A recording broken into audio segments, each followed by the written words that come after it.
சிவானி பாப்பா சுந்தர பார்க்கணும் பார்க்கணும் சொல்லிட்டு மறுபடியுமே அழுதுகிட்டே பவானி கிட்ட அடம் பிடிச்சுக்கிட்டு இருக்கா. ஆனா பவானியும் ரொம்பவே ஸ்ட்ரிக்டா, உன்னோட அப்பாவை இதுக்கப்புறமா உன்னால பார்க்கவே முடியாது, உனக்கு இனிமே அப்பாவே கிடையாது, நீ அதை ஏத்துக்கிட்டதே ஆகணும்னு சொல்லிட்டு அவங்க சிவானி பாப்பாவை கட்டுப்படுத்த எவ்வளவோ ட்ரை பண்றாங்க. ஆனா சிவானி பாப்பாவோ பவானியோட பேச்சை கேட்கற மாதிரியே தெரியல. அவங்க அழுதுகிட்டே தன்னோட அப்பாவை பார்க்கணும் பார்க்கணும் சொல்லிட்டு அடம் பிடிச்சுக்கிட்டு இருக்க. அப்ப இது எல்லாத்தையுமே பார்த்துட்டு இருக்க ஜெயா, சந்திரசேகர், வீட்டுல இருக்கவங்க எல்லாருமே சிவானி பாப்பாவோட நிலைமையை பார்த்துட்டு ரொம்பவே வருத்தப்பட ஆரம்பிக்கிறது மட்டும் இல்லாம பேசாம ஒரு தடவையாவது நம்ம சுந்தர சிவானி பாப்பா பார்க்கறதுக்கான அனுமதியை கொடுத்துடலாமே. ஏன்னா இவளை ரொம்ப நேரம் இப்படியே கட்டுப்படுத்தி வச்சிருக்க முடியாது. ஒருவேளை இவ தன்னோட அப்பாவை பார்க்கறன்னு சொல்லிட்டு தனியா எங்கேயாவது விட்டு வெளியே கிளம்பி போயிட்டா நம்ம என்ன பண்றதுன்னு சொல்லிட்டு சொல்ல. ஆனா பவானியோ இவளுக்கு எப்படி புரிய வைக்கணுமோ அப்படி நானே புரிய வச்சுக்கிறேன். ஏன்னா இதுக்கப்புறமா இவ பத்தின எல்லா முடிவையும் நான் தான் எடுக்க போறேன்னு சொல்லிட்டு சிவானி கிட்ட, சிவானி உனக்கு ஒன்று அம்மா வேணுமா இல்லைன்னா அப்பா வேணுமா, நீயே முடிவு பண்ணிக்கோ. ஒன்று நீ அப்பாவை தேடி போனனா அதுக்கப்புறம் வாழ்நாள் முழுக்க அம்மா உன்னோட முகத்துல கூட முழிக்க மாட்டேன்னு சொல்லிட்டு சிவானியை பயமுறுத்த. உடனே இதை பார்த்துட்டு சிவானியும் எதுவுமே பேசாம அழுதுகிட்டே அமைதியா உட்காந்துருக்கிறது மட்டும் இல்லாம என்னால அப்பாவை பார்க்காம எப்படி இருக்க முடியும் தெரியலன்னு சொல்லிட்டு கஷ்டத்தோட இருக்காங்க. ஏன் சொல்ல போனா வீட்டுல யாருக்கிட்டையுமே பேசாம எதுவுமே சாப்பிடாம அமைதியா உட்காந்துக்கிட்டே இருக்காங்க. இதை பார்த்துட்டு பவானியுமே ரொம்பவே சோகத்தோட அங்கேயே இருக்க. அப்ப இது எல்லாத்தையுமே பார்த்தா வீட்டுல இருக்கவங்க எல்லாருமே ரொம்பவே வருத்தப்பட்டு உட்காந்துருக்காங்க. ஆனா இன்னொரு பக்கமும் இந்த மாதிரி சக்தியோட ஃப்ரெண்ட்ஸ் பொண்ணுக்கு கால் பண்ணி பொண்ணுக்கு எதிராக பொய் சச்சு சொன்ன அந்த 2 பேருமே ஒரு ஷூட்டிங்காக இந்த ஏரியாவுக்கு தான் போக இருக்காங்கன்னு சொல்லிட்டு அந்த இன்ஃபர்மேஷனை தெரிஞ்சுக்கிட்டு அதை பொண்ணுக்கிட்டையுமே சொல்ல. உடனே பொண்ணையுமே அந்த இடத்துக்கு கிளம்பி போறதுக்காக பஸ் ஏறி போக அங்க வராங்க. ஆனா அங்க அதுக்கு முன்னாடியே பஸ் கிளம்பி போயிடவே உடனே பக்கத்துல இருந்து அவங்களோட இன்னொரு ஃப்ரெண்டு மூலயமா அவங்க அந்த இடத்துக்கு கிளம்பி போயிட்டு இருக்காங்க. அதே மாதிரி அங்க போகும்போதெல்லாம் பொண்ணு மனசுக்குள்ளேயே அந்த 2 பேரையும் தான் எப்படியாவது பாத்தரணும், அவங்க மூலயமா தான் எப்படியாவது நிரபராதின்றத இந்த குடும்பத்துக்கு நிரூபிச்சுட்டு நம்ம ஒரேடியா நம்மளோட தன்மானத்தை விட்டு கொடுக்காம அந்த வீட்டை விட்டு கிளம்பி போயிடணும்னு சொல்லிட்டு நினைச்சுக்கிட்டே அந்த ஷூட்டிங் ஏரியாவுக்கு கிளம்பி போக அப்ப கரெக்டா அங்க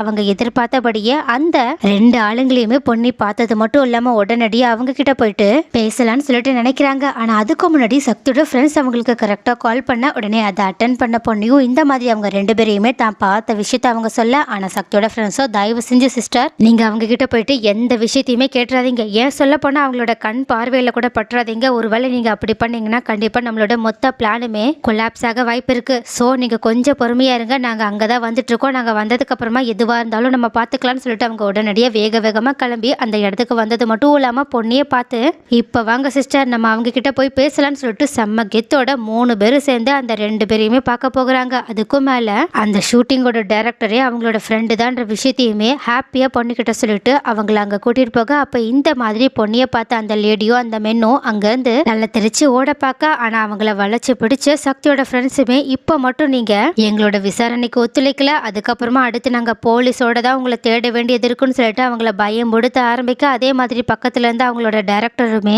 பாருங்க இவங்களோட லைஃப்ல உங்களால ஏதோ பெரிய பிரச்சனை சொல்லி சொன்னாங்க, அதனாலதான் நான் உங்களையுமே இந்த ஷூட்டிங்க்கு கூப்பிட்டுருந்தேன். சோ இவங்க கேட்கறத இவங்களுக்கு பண்ணி கொடுக்கலன்னா அதுக்கப்புறமா நான் சங்கத்துல சொல்லி உங்களை பேன் பண்ற அளவுக்கு ஒரு மிகப்பெரிய ஆக்ஷனை எடுக்க வேண்டியது இருக்குன்னு சொல்ல. உடனே இதை கேட்டுட்டு பதறி போன அவங்க 2 பேருமே பொண்ணுகிட்ட எல்லா உண்மையுமே சொல்றதா சொல்லி அவங்க கிட்ட உண்மையாவே தன்னை யாரு இந்த மாதிரி செய்ய சொன்னாங்கன்ற மொத்த உண்மையுமே உளர ஆரம்பிக்க. அது எல்லாத்தையுமே பொண்ணி போன்ல வீடியோவாவும் எடுத்துக்கிறாங்க. அதை எடுத்துட்டு செம்ம கெத்தா பொண்ணி ஜெயாவோட வீட்டுக்கு கிளம்பி போனது மட்டும் இல்லாம ஹால்ல நின்றுகிட்டு எல்லாரையுமே கூப்பிட்டு இருக்கா. அப்ப இதை பார்த்துட்டு இன்னுமே ரொம்பவே கடுப்போட அங்க வந்த ஜெயாவும் ரொம்பவே கோபத்தோட இருக்கிற பிரச்சனை போதாதுன்னு நீ என்ன புதுசா எல்லாரையுமே கூப்பிட்டு வச்சு ஏதோ நியாயம் சொல்ற மாதிரி பேசிட்டு இருக்க, என்னதான் உன்னோட பிரச்சனைன்னு சொல்லிட்டு கேட்க. உடனே பொண்ணையும் நான் உண்மையாவே என் மேல வீண் பழி போட்டது யாருன்றதை கண்டுபிடிச்சிட்டேன்னு சொல்றாங்க. உடனே இதை கேட்டுட்டு ரொம்பவே அதிர்ச்சி அடைஞ்ச சந்திரசேகரும் என்னமா சொல்ற, யாரு, என்னாச்சு, என்ன உண்மையை நீ கண்டுபிடிச்சேன்னு கேட்க. உடனே பொண்ணையும் மாமா இது எல்லாத்துக்குமே பின்னாடி இருக்கிறது அந்த சுந்தர் தான், அவங்க தான் இந்த மாதிரி என் மேல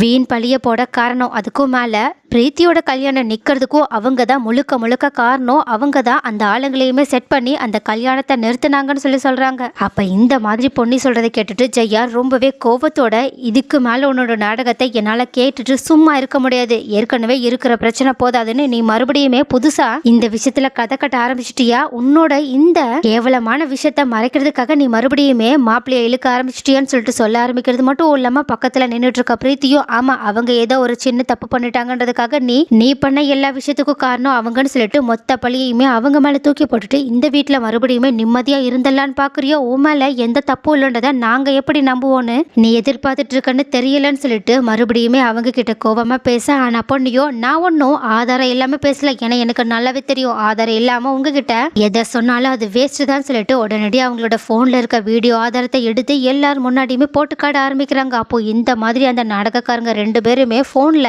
சுந்தர் அவங்க 2 பேர்கிட்டயுமே என்னெல்லாம் செய்ய சொல்லி சொன்னாங்க, அதுக்கு எவ்வளோலாம் பணம் கொடுத்தாங்கன்ற எல்லா டீட்டெயில்ஸுமே எடுத்து சொல்ல, அப்போ இதை கேட்டுட்டு அப்ப கூட பொன்னியை நம்பாத ஜெயாவோ என்ன நீ அவங்க 2 பேரையுமே மிரட்டி ஒரு வாக்குமூலத்தை வாங்கிட்டு வந்து எங்க கிட்ட இப்படி நாடகம் போட்டு காட்ட மாட்டேன்றதுல என்ன நிச்சயம், நாங்க எப்படி இதை நம்ப முடியும்னு சொல்லிட்டு சொல்ல, அப்ப இதை கேட்டுட்டு ஜெயா இந்த மாதிரி தான் தான் மேல சந்தேகப்படுவாங்கன்னு சொல்லிட்டு ஏற்கனவே நினைச்சு பார்த்த பொண்ணையும் அதுக்கான ஆதாரம் தோ இந்த பேப்பர்ஸ்ல கூட இருக்குன்னு சொல்லிட்டு இந்த மாதிரி பேங்க் டீட்டெயில்ஸ், அதாவது சுந்தர் அந்த நாடகக்காரங்களுக்கு கொடுத்த எல்லா அமௌண்ட்டோட பேங்க் டீட்டெயில்ஸுமே எடுத்து காட்டுறாங்க. அதுக்கும் மேல அவங்க என்னென்ன தில்லுமுள்ளு வேலைகள்லாம் பண்ணாங்க, அந்த அமௌண்ட் எல்லாம் எங்கெங்க இருந்து எப்படியெல்லாம் பரட்டி கொடுத்தாங்கன்ற எல்லா டீட்டெயில்ஸுமே ஒரு மொத்த டாக்குமெண்டாவே எடுத்து காட்டுறாங்க. அப்போ இந்த விஷயத்தை பார்த்த ஜெயா மறுபடியுமே சந்தேகத்தோட பொண்ணுகிட்ட, என்ன பொண்ணு இதெல்லாம் எங்க இருந்து ஃபேக்கா ரெடி பண்ணி எடுத்துட்டு வந்த, கண்டிப்பா உனக்கு இந்த மாதிரி விஷயங்களை பண்ற அளவுக்கு அறிவு கிடையாதுன்னு எனக்கு நல்லாவே தெரியும்னு சொல்ல, ஆனா பொண்ணையோ உங்களை விட எனக்கு அறிவு ஜாஸ்தியாவே இருக்கு அத்தை, ஏன்னா உங்களை மாதிரி முட்டாள்தனமா நான் கண்மூடித்தனமா எல்லாத்தையுமே நம்பிட்டு இருக்க மாட்டேன், எதா இருந்தாலும் தீர விசாரிச்சு அதுக்கான ஆதாரத்தை பார்த்ததுக்கு அப்புறமா தான் எதா இருந்தாலும் நம்புவேன்னு சொல்லிட்டு சொன்னது மட்டும் இல்லாம நீங்க சொன்ன மாதிரி இந்த விஷயத்துல எனக்கு